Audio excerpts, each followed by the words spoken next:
प्रस्तुत कर सकते हैं, क्योंकि आप लोगों ने तो प्रयागराज महाकुंभ को बदनाम करने के लिए कोई भी ऐसा दुष्प्रचार नहीं छोड़ा जो मैं किया। किस तरीके के वक्तव्य दे रहे थे आपने देखा होगा प्रयागराज के बारे में। आप लोग ये दुष्प्रचार कर रहे थे, कितने लोग मर गए। आपका सोशल मीडिया हैंडल गोरखपुर और बस्ती मंडल का दे रहा था कि गोरखपुर बस्ती मंडल के 35 लोग मर गए। वे 35 के 35 लोग अपने घर पहुंच गए।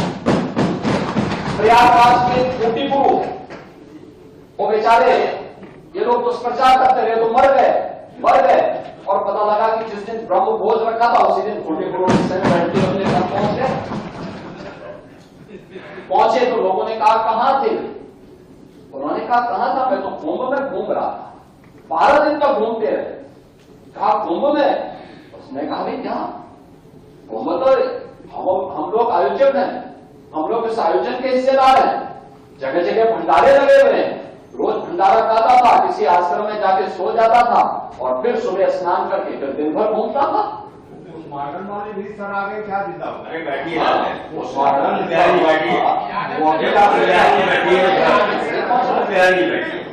हमने स्पष्ट कहा है प्रयागराज का मेडिकल कॉलेज वो पूरे प्रयागराज जनपद का है। प्रयागराज में कुंभ क्षेत्र एक अस्थायी जनपद बनाया गया है और प्रयागराज जनपद अलग है। पूरी कमिश्नरी का प्रमुख मेडिकल कॉलेज है। कोई भी एक्सीडेंट होगा, कोई भी बीमार होगा, कोई भी व्यक्ति किसी अन्य नेचुरल डेथ के कारण जाएगा तो वो सारी डेड बॉडी आपके मेडिकल कॉलेज में पहुंचेगी। और इसीलिए हमने कहा ना, जिसकी जैसी दृष्टि थी उसको वैसी सृष्टि नजर आएगी। और ठीक कहा, सोशल मीडिया हैंडल पे जो सज्जन इस पे टिप्पणी कर रहे थे कि गिद्धों को केवल घासी नजर आ रही थी, उनको स्वच्छता नजर नहीं आ रही थी, उपचार हो रहे हैं नजर नहीं आ रहा था। वे केवल इस पे नजर लगाए थे कैसे बदनाम कर सके। कोई पार्लियामेंट में कह रहा है हजारों लोगों की मौत हो गई। इस तरह कुंभ का परिणाम है 28,000 लोगों को उनके परिवारजनों से दिलाने का काम किया। और आप लोग परेशान इस बात को लेकर के थे कि घर की पत्नी को वहां गुम करने के लिए लोग गए, लेकिन पता लगा कि वो फिर से डिस्कवर कुंभ में ढूंढ करके परिवार वालों से दिला दिया। एक बार में 3 दिन बाद दिला दिया। तो इनकी परेशानी तो इस बात को लेकर के।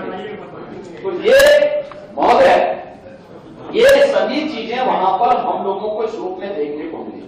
लेकिन समाजवादी पार्टी का जो आचरण जिस देश से था वह, या कांग्रेस का जो आचरण था, वह किसी भी दिशा में भारत को बदनाम करने, और मैं तो बार बार कहता हूं कि आपकी लड़ाई बीजेपी से हो सकती है, लेकिन आप बीजेपी से लड़ते लड़ते कभी भारत से ही लड़ने लगते हैं। मत लड़िए भारत से, ये देश आपका भी है। जितना अधिकार हमारा है उतना ही आपका भी है। भारत के महापुरुषों के प्रति इस प्रकार की अलग टिप्पणी मत करिए। न्यूज नेशन अब व्हाट्सएप पर खबरों के ताजा अपडेट के लिए न्यूज नेशन के इस QR कोड को स्कैन करें।